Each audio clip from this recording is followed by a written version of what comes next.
Good afternoon, everyone. Hi. Welcome. I'm just taking a look around the room and I'm just looking at everybody and I'm just breathing in all of this community here. And I just want to say thank you for coming. Wow. You know, when I got up this morning, I said, oh, it's May 6th. You know, there has been quite a few of us that have been working for the last 5 months in putting on this event. And I tell you, I couldn't have done this by myself. So I just want to say, right now, I just want to say thank you to everybody. Welcome to Housing Santa Cruz County's kickoff event of Affordable Housing Month. Let's give everybody a hand because it's a big deal.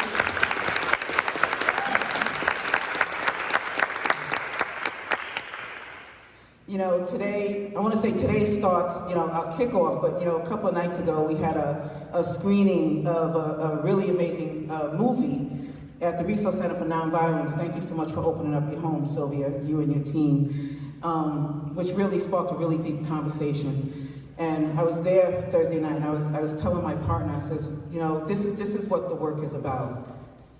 That film led us to here today, and I just want to really give us a shout out for, you know, Santa Cruz County, Housing Santa Cruz County, and all of our partners in making this month a celebratory month of housing. So with that said, you know, we have a whole full month of activities happening throughout the county. And I invite you to either stop at our tables, check out our website, and take a look at all the different events that will be happening, like after here, that you could attend to. And just to name a few, I know we're going to be having a happy hour. We're also going to be having a mayor's panel.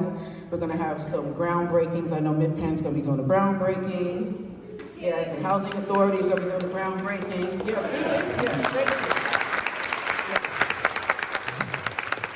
Yeah, and thank you for acknowledging that, because what that means is more people are going to be housed. And that's what this is all about, making sure that everyone, and that's my commitment, is doing what I can to make sure that everyone has a safe, stable home to live in. Not just a roof over their head, but a safe, stable home that they can call home. And so I say thank you. So yeah, stop by our HSCC table. You know, there's a wealth of information how you can get involved. We want you to get involved. We want you to attend some of the events, support our community, and support our partners in doing this work to bring about housing. So as many of you know, my name is Elaine Johnson, and I am the Executive Director of Housing Santa Cruz County. And I am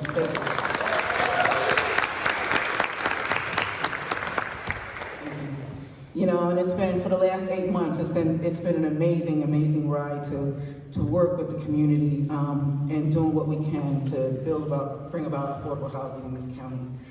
And so for today, there's one organization I do want to acknowledge who has been a partner in creating this day happening here, and that's the Santa Cruz Public Library and the Watsonville Library. I just want to say yes. Actually, I would like to invite, if you're from the Santa Cruz Public Library, please stand, and if you're from the Watsonville Library, please stand, because, you know,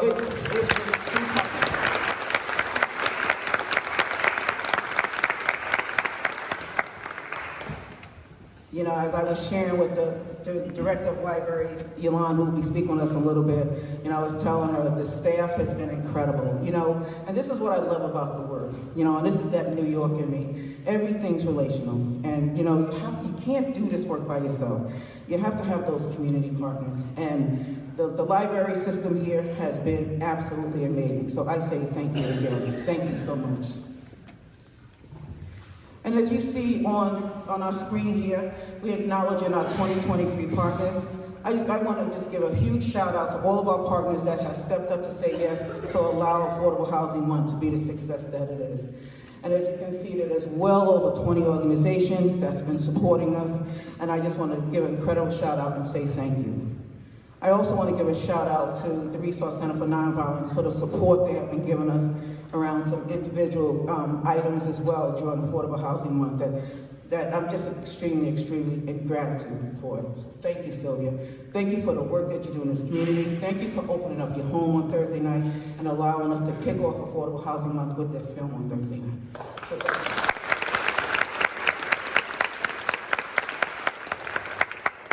want to give another special shout out to Cabrillo College. You know, they opened up their home to us, not just today, but we had a strategic planning meeting here. We had a board retreat here. And, you know, I just want to thank Matt Wetstein and the trustees and all of their staff, Poco and Lindsay and Anna and everybody who has been, Chrissy, who's been so supportive in allowing us to be here this afternoon. I tell you, it truly takes a village. We didn't just do this overnight. It took us 4 months to get where we are today. So thank you, Cabrillo.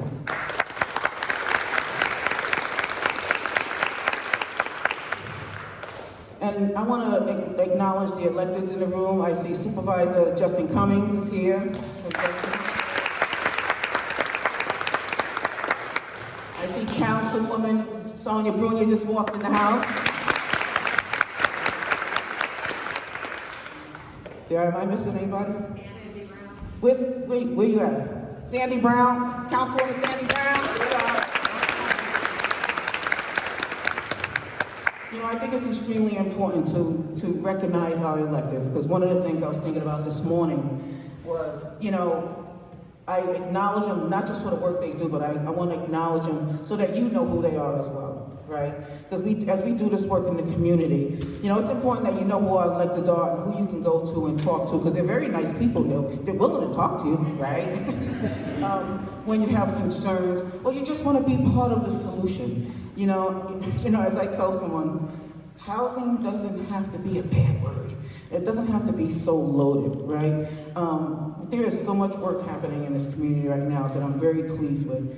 And you know, for today, and especially for this month of May, you know, I really hope that we can also celebrate a lot of the wins that are happening in this community, because there's a lot of wins that are happening, you know, in addition to the groundbreakings. And so I say, thank you everybody.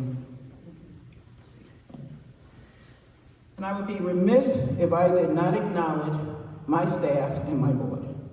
Jordan, where are you? Jordan Taylor? Outside. Oh, Jordan. He's still working. Jordan.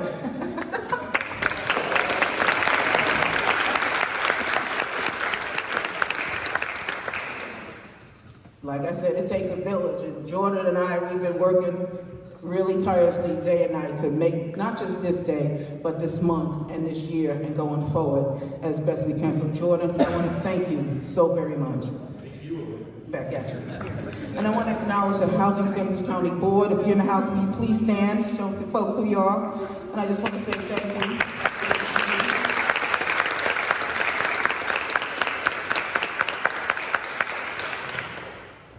Thank you. Thank you for entrusting me with this organization. It's been amazing.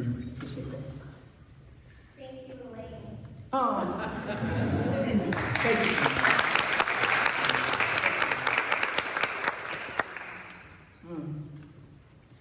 So we have an amazing lineup here this afternoon. Our keynote speaker, Shane Phillips, who flew in from Los Angeles this morning. I want to thank you for flying up here in the rain and you're getting over 17. I'm from Seattle, I missed it.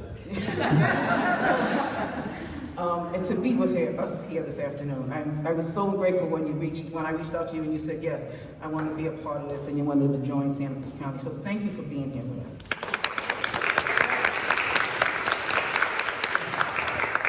And we have another author who'll be joining us. She was stuck on Highway 17, 17 in their traffic. But we're holding the space for her, as she makes her way over. But her name is Leticia Hernandez, and she created a children's book, which it's a children's book, but I call it a grown folks book as well, because I read it 10 times, that she's going to be sharing with us. As you see outside, it's going to be a children's corner, and again, adults corner, where she's going to be reading the book, and then they're going to be diving deep and talking about the book and what it really means. And one of the things I got from the book is, it's about a 10-year-old girl who actually sees her friend losing her home and having that fear that her family's gonna lose their home. And I remember growing up always having that fear and that burden. Even though I watched my mother carry that burden, the kids carry that burden as well. And so I invite everybody to join us at the Children's Corner around 2:30. It'd be fun. And if you join us, you'll be able to enter a raffle to get a gift certificate at Bookshop Santa Cruz, who I want to give a shout out as well, who blessed us with some gift certificates for this afternoon. So thank you.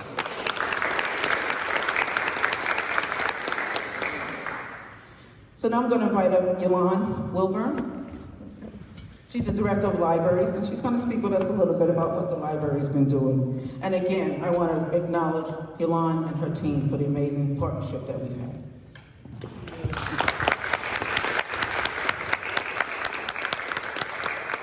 Good afternoon, everyone.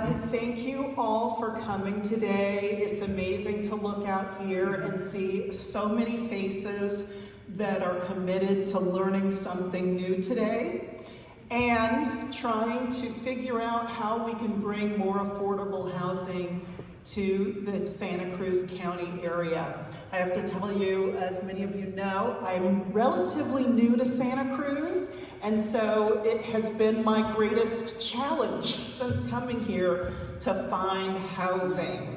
And I work as the director of Santa Cruz Public Libraries. I know the struggle that I have, and so I can certainly identify with the struggle that all of my staff have and others in the community share with regard to this.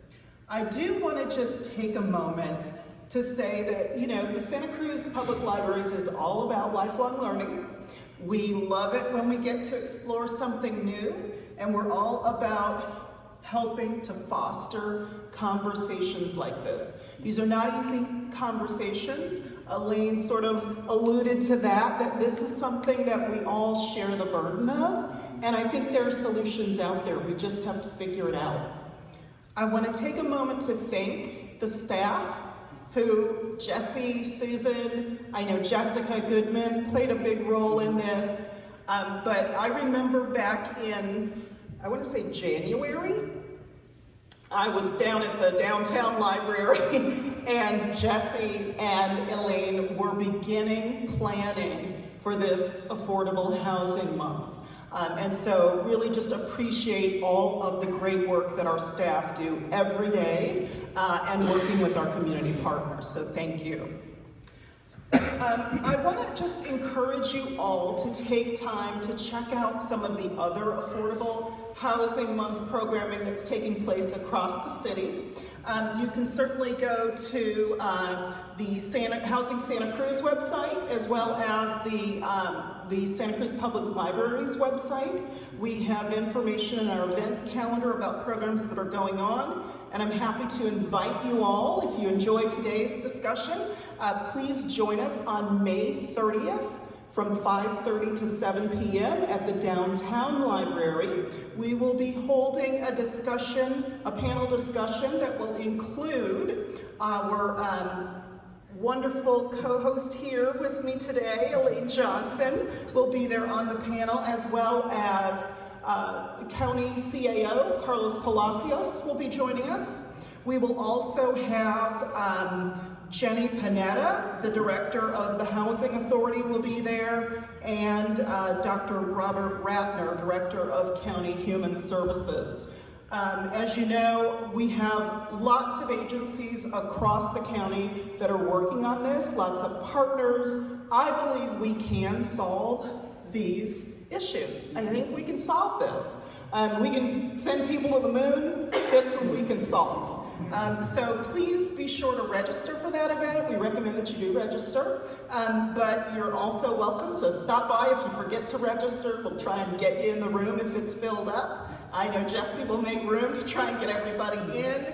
And then just check out our website for more information on that and other programs. And again, I just want to thank you all for coming and wanting to participate in finding solutions, right? It's okay to stand around and say, gosh, that's happening. But when you come and you participate and you learn, you can actually try to find solutions. So thank you all for coming and participating today.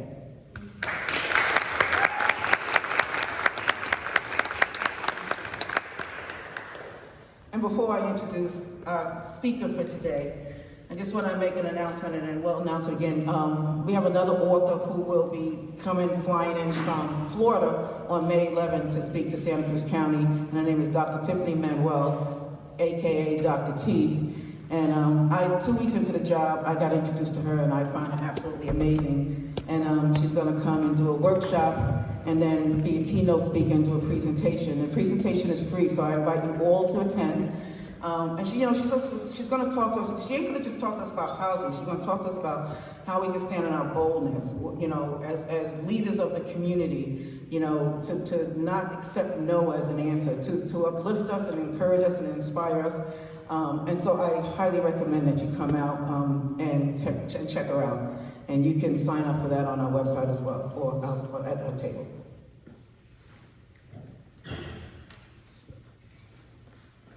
So without further ado, Shane Phillips is a researcher, public speaker, and consultant on housing policy and affordability. He manages the housing initiative within the UCLA Lewis Center for Regional Policy Studies, focusing on research, policy analysis, and education. And he co-hosts the UCLA Housing Voice podcast, a bi-weekly interview show that translates emerging research for a non-academic audience. He's the author of The Affordable City, published in 2020, which advocates for a three-pronged approach to solving the housing crisis: supply, stability, and subsidies, and offers more than 50 recommendations for advancing those priorities. Outside of his role at UCLA, Shane has presented to audiences across the US and abroad, written for major publications including the Los Angeles Times and Atlantic, taught at the University of Southern California, and worked with local governments and organizations to identify content-specific solutions to their housing challenges. Originally hailing from Seattle, he earned his bachelor's degree in biochemistry from the University of Washington and master's degree in public administration and urban planning from USC. I want to give a shout out to Bookshop Santa Cruz, who's here today, who's also going to be selling his books. If you'd like to get a copy, Shane will also be signing books afterwards. Without further ado, Shane Phillips. Okay, here we go. So, for just a little more background about me, I guess I would just say, I really want to emphasize our podcast because it is my favorite thing that I do at UCLA, because I get to learn so much myself, and it's an opportunity to share just so many wildly different topics, from fair housing law in the US to Singapore's public housing program, to the impacts of upzoning at different breadths and scales, to inclusionary zoning, strategies for tackling homelessness. I learn so much. I hear from so many people who learn a lot, and so I really do recommend that folks check it out if you haven't listened before.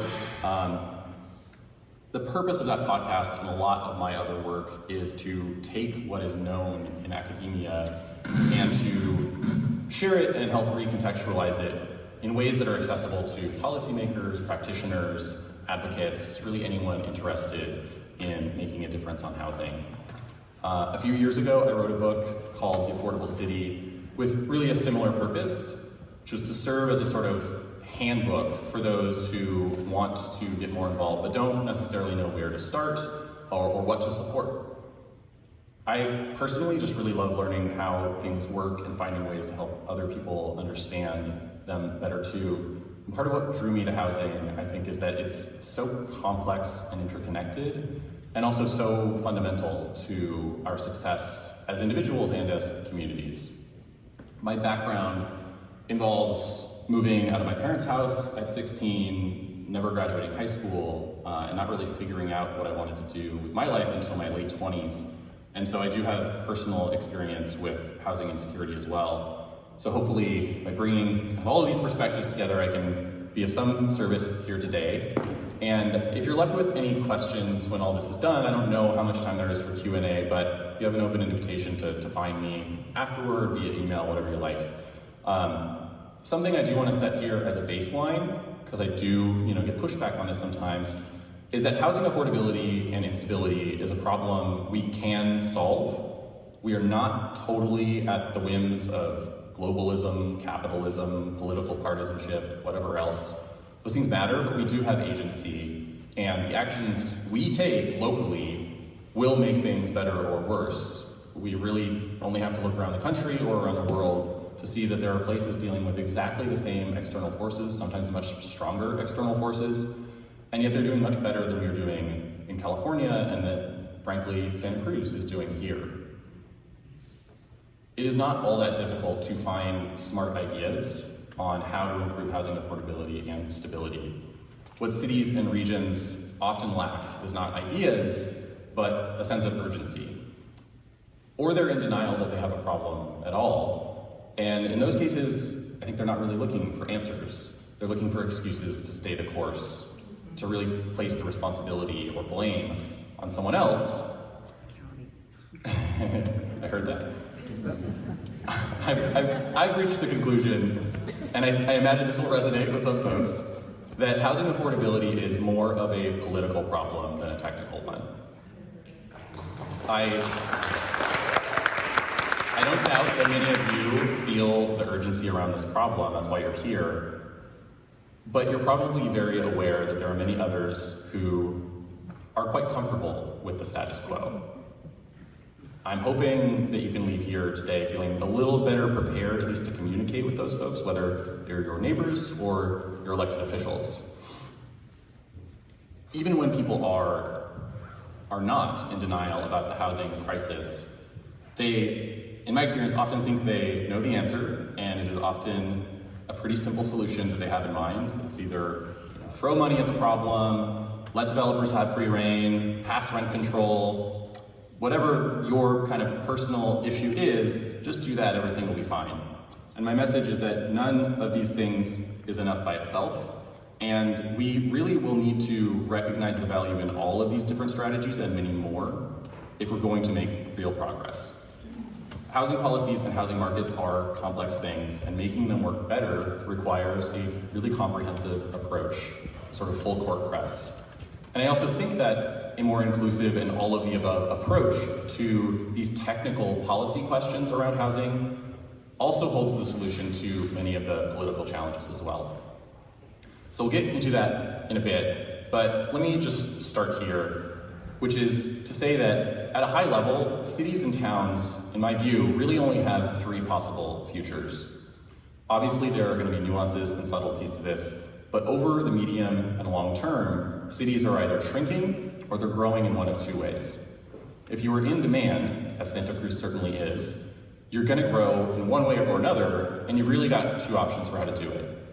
One is to grow your housing stock. The other is to grow your housing prices. You can build more homes to dilute that competition for each home on the market, or you can not build and play a game of musical chairs. Sorry, stop clicking this thing here. Play a game of musical chairs where new people keep showing up, but no one's adding any chairs. And the people with the lowest incomes have nowhere to sit when the music stops. That is the path to rising housing cost burdens, overcrowding, super commutes, and homelessness.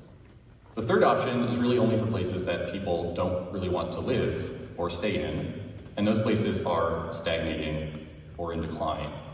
And I think keeping housing affordable by making sure the quality of life doesn't get too good is a pretty bad strategy, one we're not really on board with, I hope. And I don't think, number two, to just let prices keep going up and up forever is all that appealing either, given the costs that are borne in particular by the most vulnerable and marginalized among us.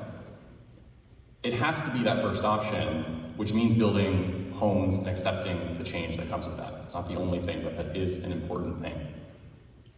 Another way of putting this is this image on the right that I've adapted from other uses of it. But I think you can have a city that is appealing, affordable, or physically unchanging, very slowly changing perhaps, but you can only pick two. If it's appealing and unchanging, it is not going to be affordable. You can think of places like San Francisco or New York, or Santa Cruz County. If your city or town is physically unchanging and it's affordable, it's very likely because it's not that appealing. Think of much of the Rust Belt as it exists today, for example. And if it's appealing and affordable, it is not going to stay that way for long if you don't build some homes and plan for a future with more neighbors. Unfortunately, I do think, at least in the near and medium term, the ship has sailed on Santa Cruz being an affordable city writ large. You can build affordable homes, but as an entire market, getting to be affordable when your median price is $1.4 million or so is a distant dream. But you can certainly start laying that groundwork for a more affordable and inclusive future to make sure that the future is at least better than the present, rather than worse, which is where your community and most communities are headed right now. So let's talk about what laying that groundwork might entail. And here we can refer to my book. The bulk of the affordable city is spent on about 50 strategies, policies, programs to help lead places to better housing outcomes. And most of those strategies and policies can be enacted at the local level. I'm not going to get into all of those, so you're welcome. I'm going to keep it high level here. But as I said earlier, I do very strongly believe that housing affordability is more of a political problem than a technical one, which is part of why I'm not really going to bother with a whole lot of policy detail. And again, we can have a conversation about any of these things after, if you like. My framework for thinking about these housing priorities is what I call the 3 S's: supply, stability, subsidy. There's protection, preservation, and production is another kind of variation on this.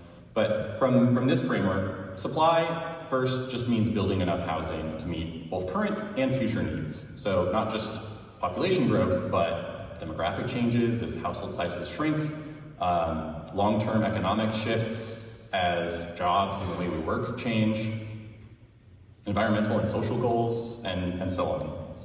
It's not a one-time thing where you set a goal, build enough housing, and then you're done. It really is an ongoing project of meeting people's changing and growing needs, of improving the quality of the housing stock over time, and improving people's access to opportunity by building these homes in the right places.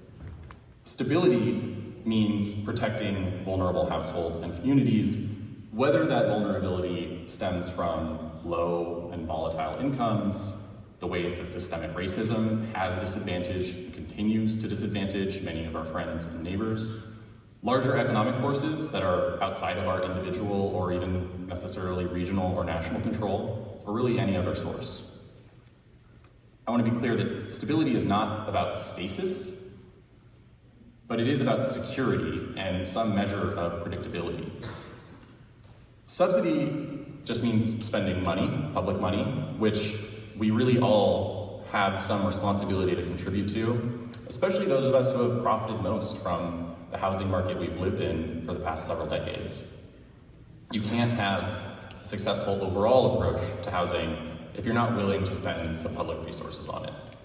Markets, frankly, do a great deal of good when they are regulated and managed well, but they don't serve everyone fully all the time. They shouldn't be expected to.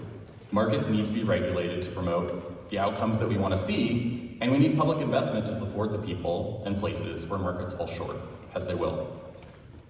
One of the underlying messages of the 3 S's, which you might already be picking up on, is that different people and different communities have different needs, and that we can't meet all of those needs by pouring all of our efforts into supply alone, or stability alone, or subsidy alone. We really have to tackle all of these things. And tackling all of them is difficult because every policy has trade-offs. We are usually able to look past them for the things that we are personally passionate about, but then we'll fixate on the downsides to the policies and priorities and programs that are not our thing, that we are less personally interested in. We have to find ways to look more critically at the drawbacks and trade-offs associated with our own priorities, and keep a more open mind about other people's at the same time. So you can be a YIMBY who's focused on home building, and there's nothing wrong with maintaining that focus. But if that's you, then you should really understand, and I know the YIMBYs here in Santa Cruz do, the value of tenant protections and why a working class renter might be concerned about a surge of development coming into their neighborhood, especially if they live in, say, a segregated community where outside investment has historically been associated with displacement and expropriation and even violence. Conversely, if you are concerned about gentrification and displacement, for example, you should know and grapple with the reality that places with the most restrictive land use policies also typically have the worst overcrowding, rent burdens, homelessness, and all these other terrible outcomes. And it's the places that build the most that usually perform best on these metrics, even when they are very stingy in other ways in terms of subsidies and in terms of protections for tenants and so forth. A lot of this comes down to acknowledging that the status quo has its own costs, and maintaining it does not stop change from happening. It just keeps us on whatever trend line we are on right now. And I think we can all agree that the trend lines we are on and have been on are not sustainable. So I think now we can dig into the 3 S's a little bit further here. Starting with supply, a mismatch between housing supply and housing demand is at the root of high prices in expensive cities in the US and around the world. So I'm gonna spend a little more time on this than stability or subsidy today, but that shouldn't be taken as a signal that those aren't also incredibly important. Part of this is just, I tend to speak to organizations that are on the more progressive end of the spectrum because that is where my politics also lie, and so I think there's a natural draw there. So we don't really get a lot of pushback usually on stability, things like rent stabilization, on spending a lot more money on rent assistance and affordable housing development.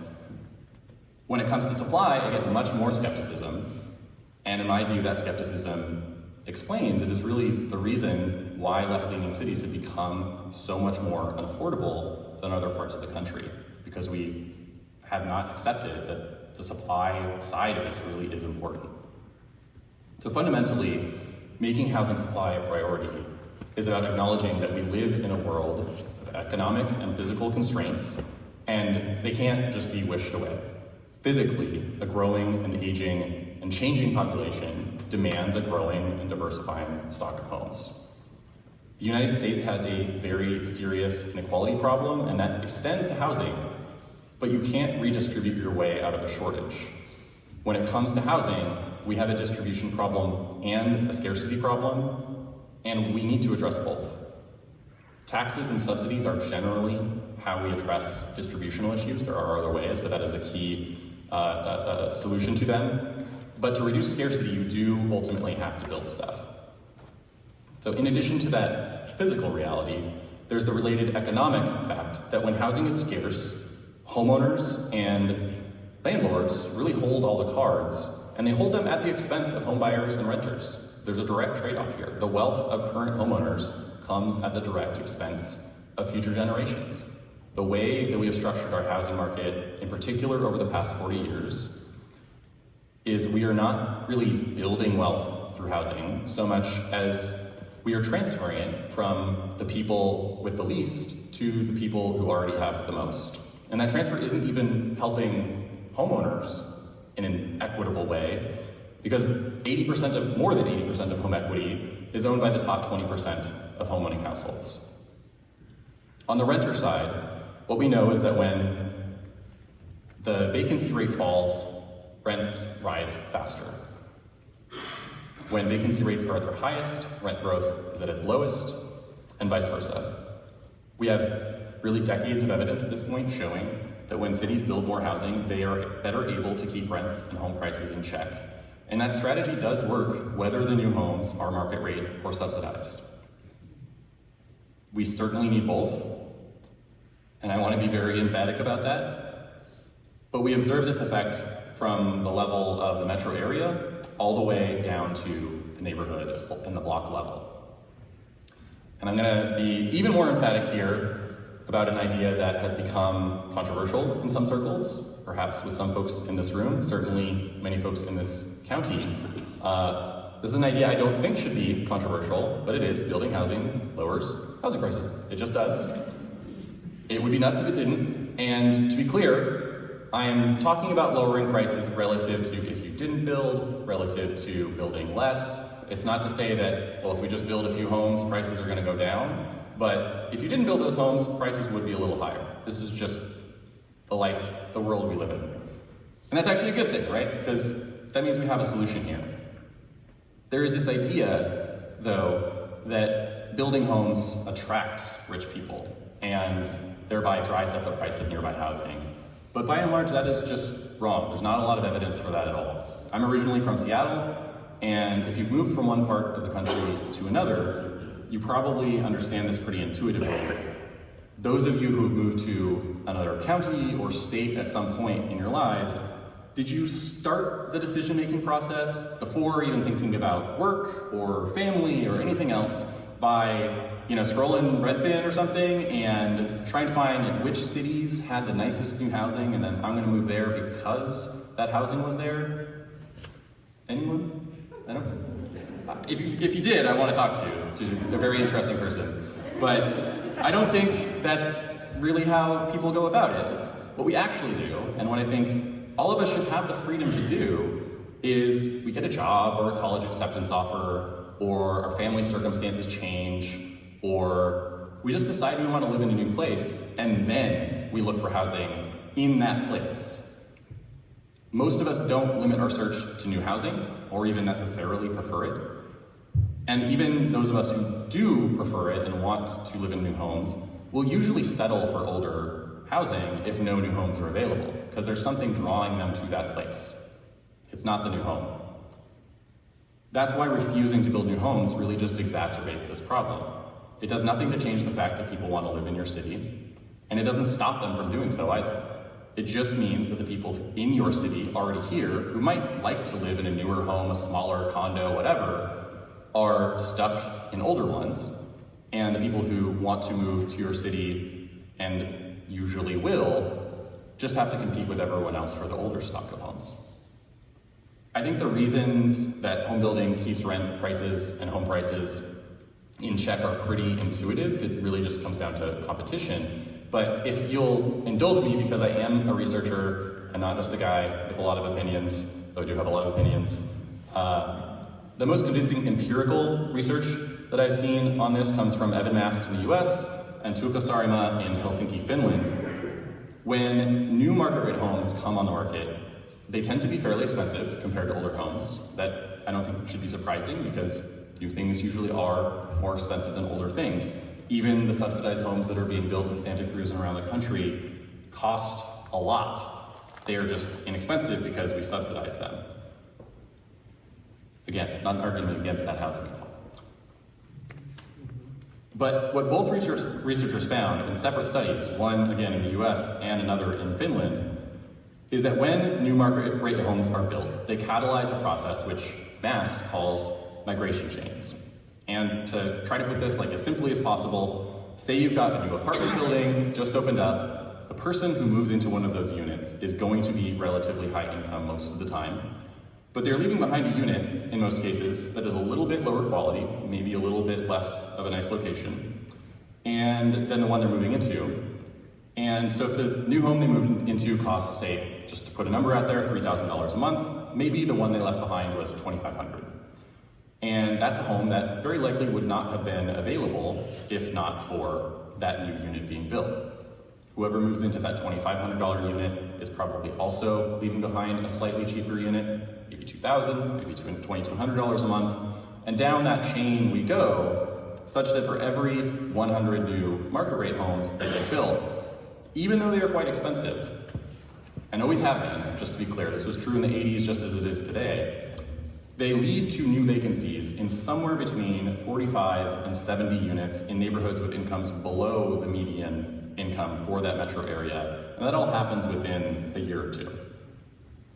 The data used in Helsinki are actually better than what we have in the US. They just have more granular and specific data than we do, so we can actually look at the individual incomes of people who move, not just the median income of the neighborhood they move into or come from. There, they find that by the 5th round in that migration chain, which I put in the blue boxes here, about 50% of the moving households have incomes below the median. The households themselves have incomes below the median, and 30% have incomes in the bottom 5th of the distribution. So these are low-income households. The chart on the right shows the impact of social housing. The one on the left is market rate, which is subsidized and reserved for low-income households from the start. And there, the benefit to lower income households is more immediate, and that is great. But of course, it is more costly to the public because it requires subsidies.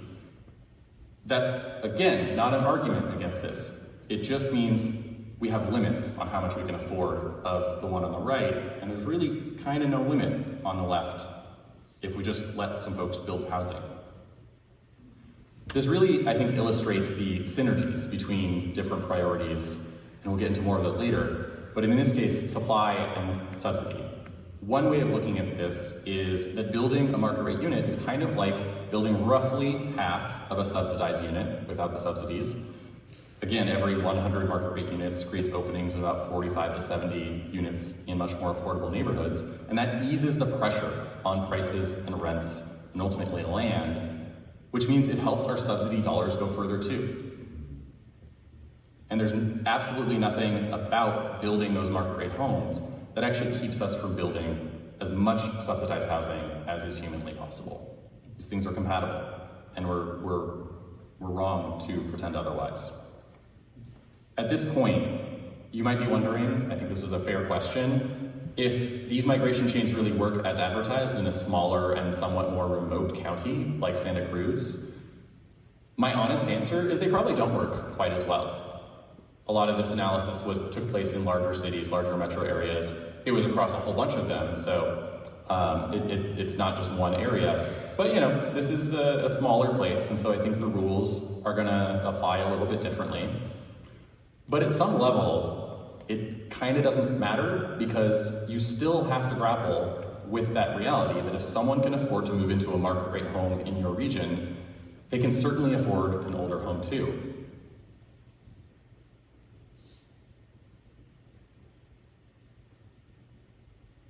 So in the vast majority of cases, failing to build just means that when that person moves to your city, it is going to be into an older home, which means that somewhere down the road, someone else is getting priced out, blocked out, or a kid who grew up here can't afford to stay.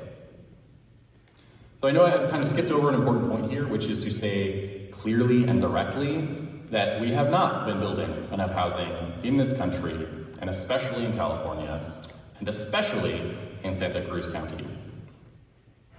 Over the past few generations, American cities really seem to have forgotten how to build for our future. And that's not just limited to housing, by the way, but housing is really at the core of that. We basically cut a lot of these migration chains or moving chains short, or we stopped them from beginning at all. And we're feeling the consequences all over the country as vacancies fall and competition for housing rises. So here's a chart of housing starts over the past several generations for the whole country. And I'll direct your attention to the spaces between the three red lines and then the dashed orange line. From 1993 to 2007, we built 1.29 million homes during our worst year of home building. That's all above the orange line.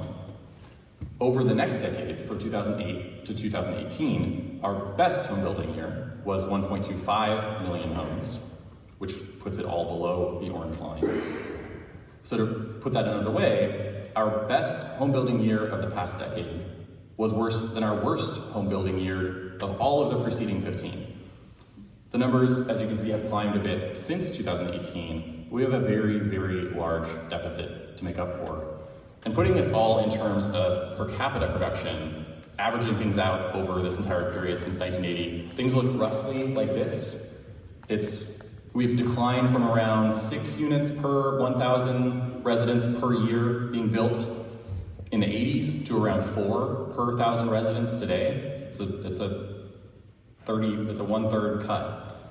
And here's what California and Santa Cruz look like on that same chart. We've been behind for decades. Santa Cruz worse than California itself, and California is very, very bad. California is not doing well on this metric. Just to give you an idea of what some other parts of the country look like, this is just a sample of cities that are building far more. We've got Raleigh way up there, but kind of varying a bunch. Seattle is a big, dense city, doesn't have any free land to build on, and yet they're doing a ton. Houston, Texas is there, Washington State is there, North Carolina there, Texas State is there. We're all, places are all over the map, but there's a lot of places that that are built out, and yet they are continuing to accommodate people. They're frankly doing the work to house our own children that we have refused to. And I can tell you that these places are not building more homes because more people want to live there than want to live in California. They're building more because they are okay with neighbors, and apparently we are not. So analogies, I think, are sometimes helpful. So to better understand supply and why it's so important to affordability, I think it's useful to look at another market that we're very familiar with, which is the one for used cars. Following the COVID-19 pandemic, there was a shortfall of new car production for various reasons, kind of cut off briefly and took a long time to ramp back up. And during that time, the price of used cars shot up by 15% in 6 months and 50% in 2 years. As with housing, this rise in prices did not happen because older cars suddenly improved across the board. They were more useful in some way. They became more expensive because of scarcity. The shortfall in production of new cars caused their prices to rise as well, and that very quickly cascaded down to the used car market. It is all linked. This is essentially the story of the US, except it wasn't a pandemic that caused the shortfall in homes. It was a host of deliberate, mostly local policy choices about zoning, approval processes, construction, mortgage financing, and so on and so forth. And this isn't a perfect analogy, and I won't pretend that it is, there's no such thing. But probably the biggest difference, to my mind, between the used car market and the housing market here is how long we have been underbuilding one compared to the other. For cars, it's 3 years or so. For housing, it's at least 40 that we've been underbuilding. And so it's frankly amazing that things are not much worse and that we're really only starting to feel it so badly in the past decade or so. If we can't start building more homes here in Santa Cruz, but frankly especially in the core urban areas where most of the jobs are located and most people want to live if they could, then we're committing ourselves to dividing up the housing supply pie into smaller and smaller slices when we have it entirely within our power to just bake more pies. We could do that, but we are not. I promise this won't be a bummer the entire time. As I said earlier, I don't focus much on specific policies in these presentations because it's really not some hidden knowledge about what needs to be done. We need to allow for moderate, higher density housing by changing our density and floor area and height and minimum lot size and setback rules. We need to do so across pretty wide swaths of our cities, especially near transit, so that land prices don't skyrocket in just a few neighborhoods and really offset a lot of the benefit of those zoning changes. We need to allow for a wider range of housing types, from micro units to large detached homes and everything in between. And that's going to mean both zoning reform and building code reform too. We have to get rid of parking mandates, minimize impact fees, the list goes on and on. We have to remove discretion from our approval process and really focus on community plans and then stick to those plans once we have written them rather than bargaining them away project by project. I'm sure these ideas are largely familiar to many of you, at least in the broad strokes. The biggest challenge in all of this is not coming up with smartest or most innovative policy. It is convincing people that the things we know will work, we have seen work elsewhere, are things worth doing here. It is about messaging and coalition building. To Elaine's point earlier, it's relational. It's about politics, whether we like it or not. And as a kind of introverted researcher guy, I don't love that that's what it takes. I would prefer I could just whisper in someone's ear the right policy and everything would be solved, but that's just not, I've tried, it has not worked. That's why I'm up here instead, talking to some people who are probably a little mad at me right now, but we're gonna push through it.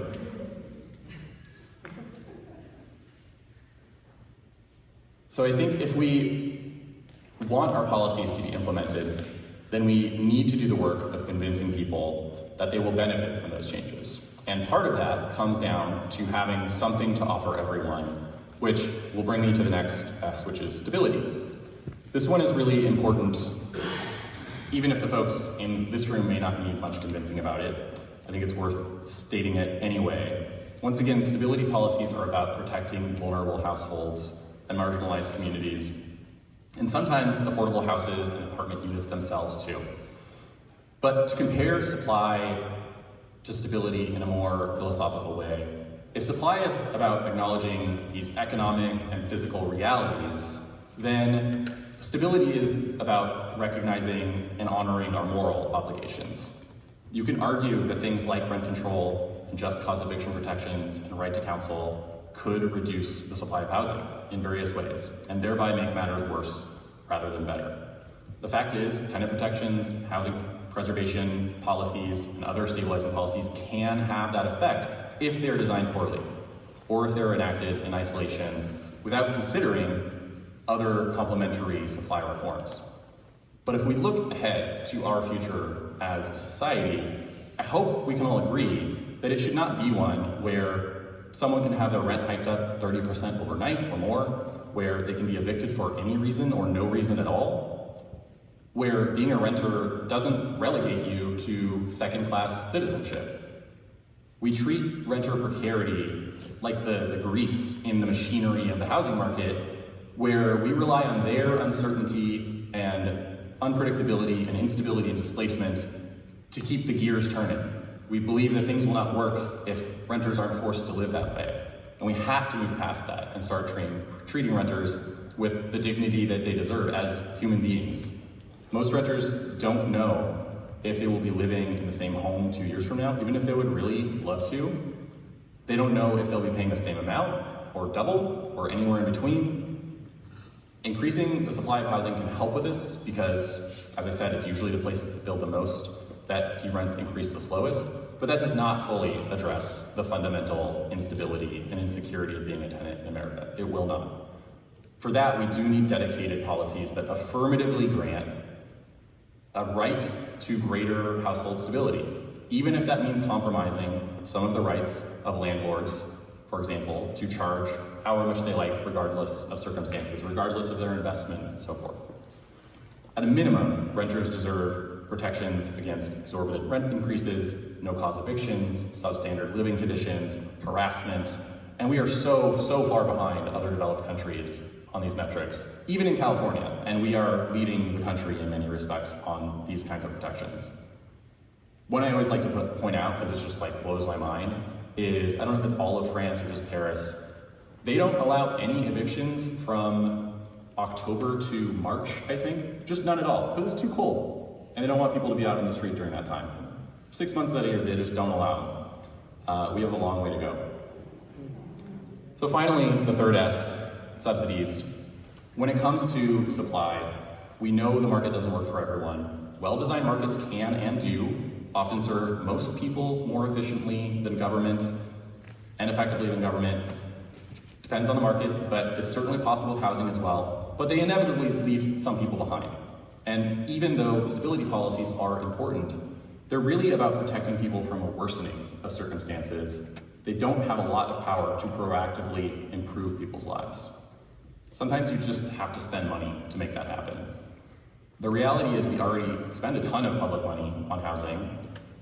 It just all mostly goes to homeowners. And I have a few paragraphs here I could get into that. I'm gonna skip ahead because I feel like I'm going slower than I like here, but let's just say we spend 3 to 5 times more on homeowners through the capital gains exemption, the mortgage interest deduction, imputed rental tax exemption, all these things than we do on renters, despite renters having objectively greater need, averaging half the income of homeowners, a 20th of the wealth. We have our priorities totally backwards here. Unfortunately, most of those changes are really going to require federal reform. I will say, here in California, we have a tax break for owners of second homes and vacation homes. They get to write off their mortgage interest, whereas again, things like housing vouchers are not an entitlement whatsoever. The vast majority of people who are eligible receive nothing at all. But even so, the ways that you raise and spend tax revenue related to housing are certainly within your local power to some extent.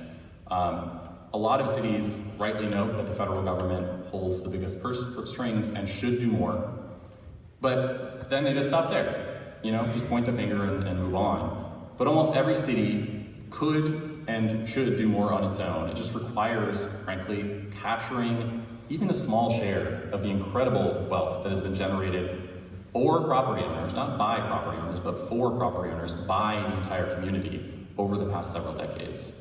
As with supply and stability policies, none of this is easy. It's not as though raising taxes in any way on homeowners is ever an easy task, but these kinds of things are necessary, and cities and states across the country are doing them. They're chipping away at the subsidy problem in different ways, and they're doing so by not just pursuing those revenues, but pairing them with supply and stability reforms as they do so.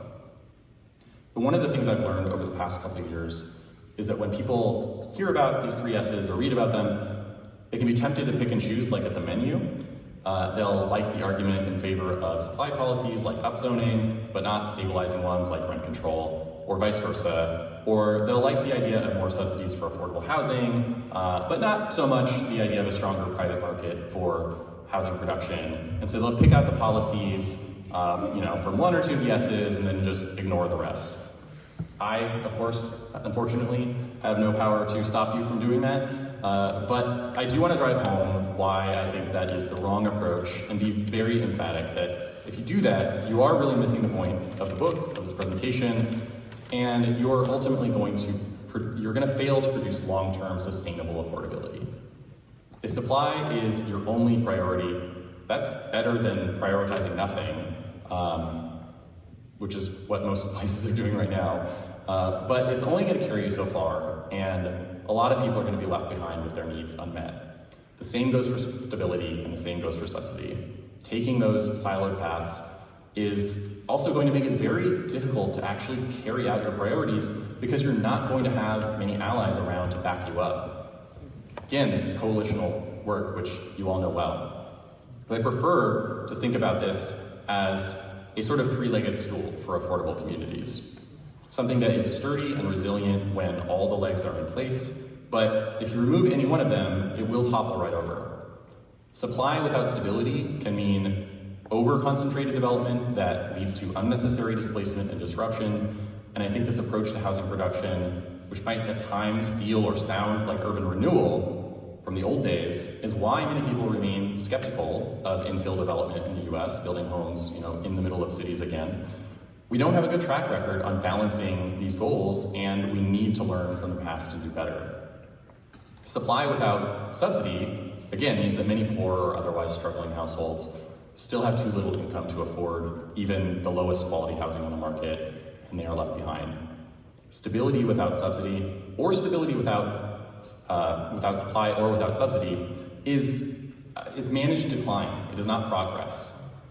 Stability policies can be great for treating or mitigating the symptoms of a dysfunctional housing market, and that is important work, it is necessary work, but they rarely address the underlying causes on their own. And then subsidy without supply is a recipe for endlessly increasing costs. In some ways, this is the story of my home in Los Angeles and many other parts of the state, and it's why in LA, after spending a few $1 billion to address homelessness over the past 6 years, at the end of the day, we have more unhoused people, and the cost of a 400 square foot permanent supportive housing unit has increased from $350,000 to over $500,000 per unit.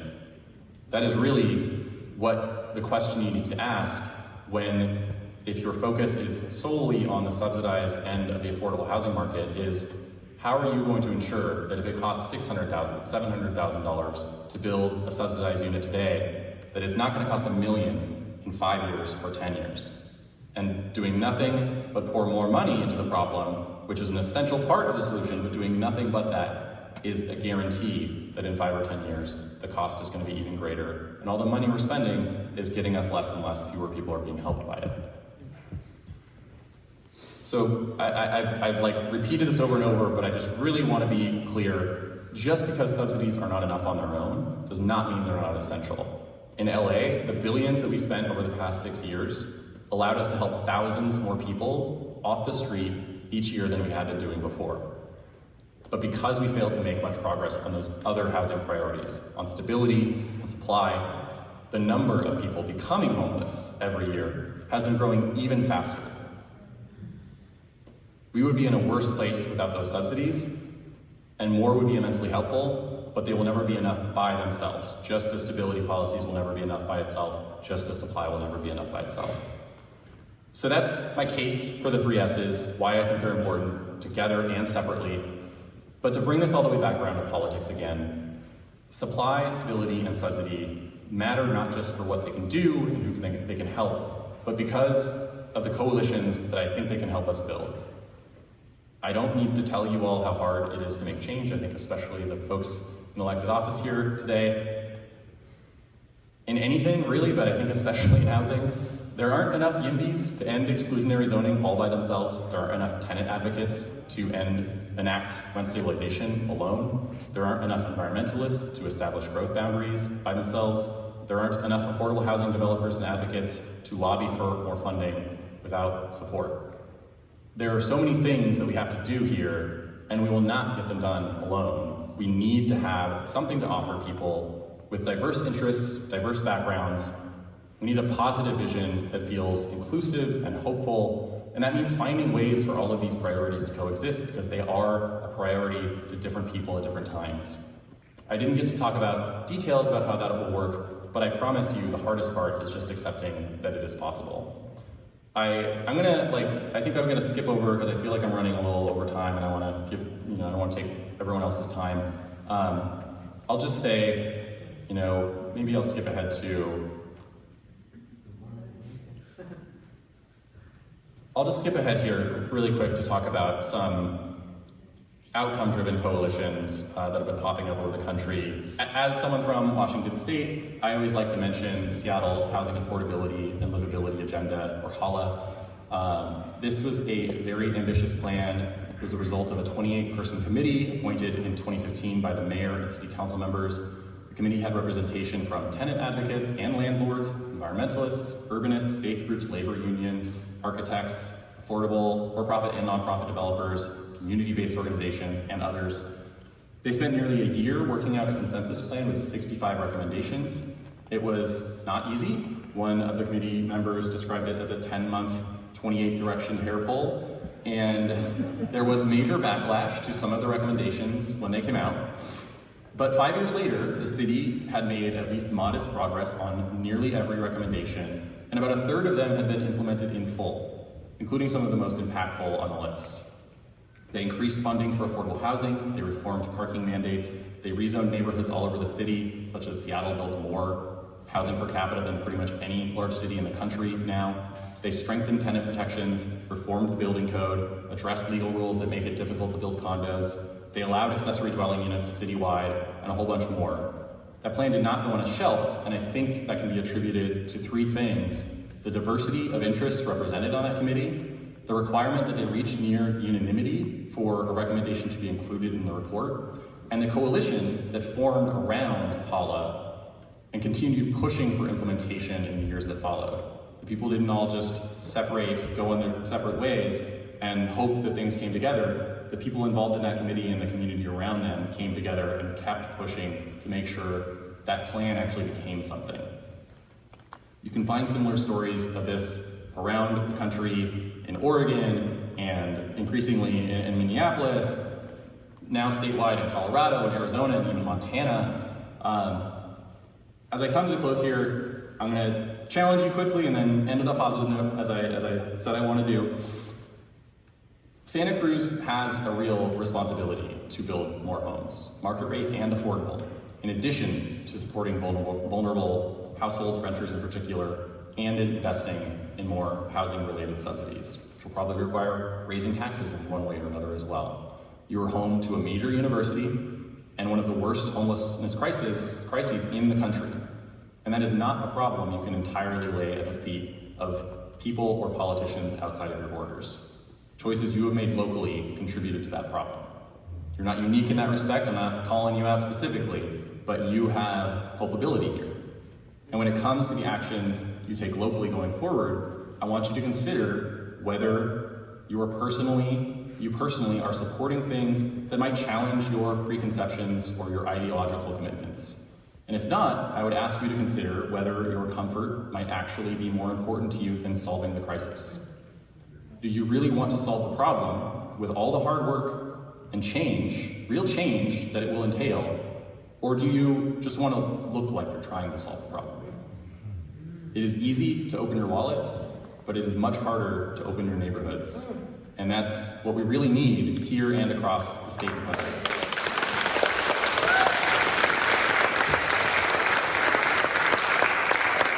Positive note.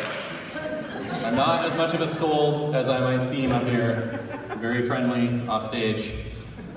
In the past couple of years, I have spoken in quite a few Midwestern cities that are just starting to face challenges.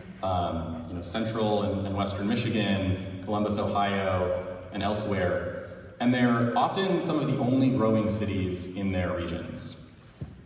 What I say to them, and I will say here, is that growth does come with burdens, for sure, but it is also an opportunity and a blessing. Depopulating cities have very few options, and they would give anything to be in the position of Columbus, Ohio, much less Santa Cruz, California. We are lucky, so lucky, to live in a place that people want to stay in if they are from here, and they want to move to if they're not. We can turn that energy and investment into great things, and I encourage you to approach your housing challenges with that optimistic and positive spirit. So thank you.